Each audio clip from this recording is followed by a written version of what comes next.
It was a stifling hot morning when Jan left the lodgings he had taken in the Marais to go and meet Tetu. He was now dressed in the French mode, wearing a long sky-blue coat with a revolutionary cockade pinned to the lapel, over a red-striped calico waistcoat.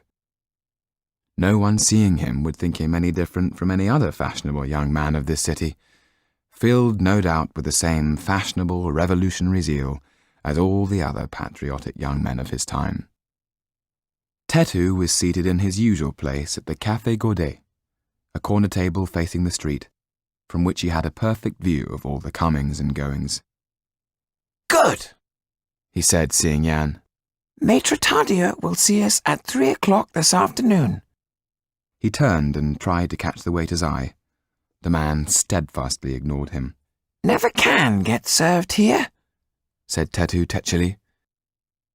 "Listen, I sent Didier out to do some snooping for us yesterday.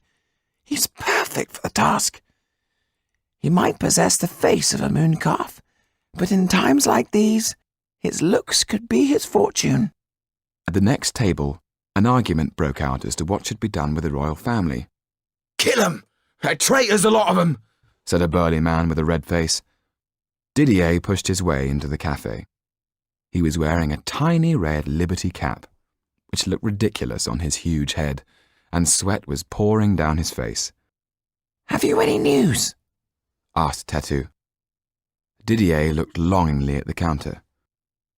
"At least let me have a drink, will you?" "Garçon! A jug of coffee and some bread," shouted Tetu. "I've only got one pair of hands," the man snapped.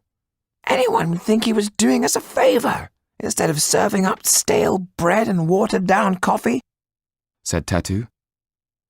Jan got up and elbowed his way through to the counter, where the proprietor's wife sat knitting.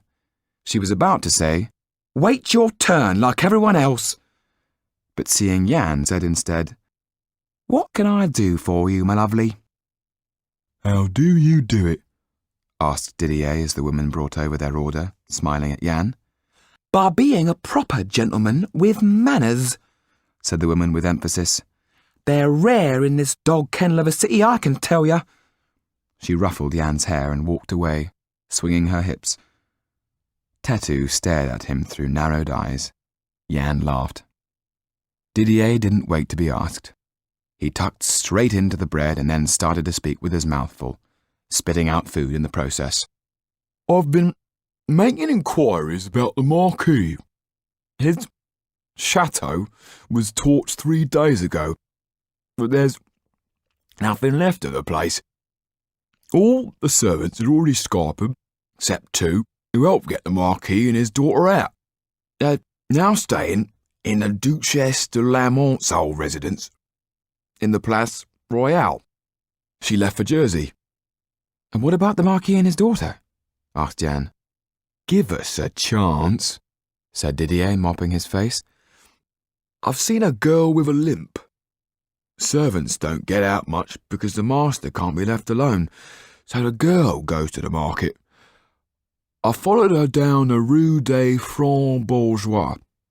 She don't spend much." Didier was about to cram another huge chunk of bread into his mouth when Jan snatched it away. "What do you think you're doing?" growled Didier. "Finish your story and I'll buy you a jug of wine," said Jan. "Oh, so that's it. You want to know about the young lady, what she looks like. Well, she's pretty. Looks like a ripe cherry waiting to be plucked from a tree, if you get my meaning." "We do, and most of your crumbs too," said Tetu sharply. "Which house is it?" demanded Jan. He got up. "I'll go and see if I can talk to her." "Good," said Tetu. "Try and get her to agree to leave her father."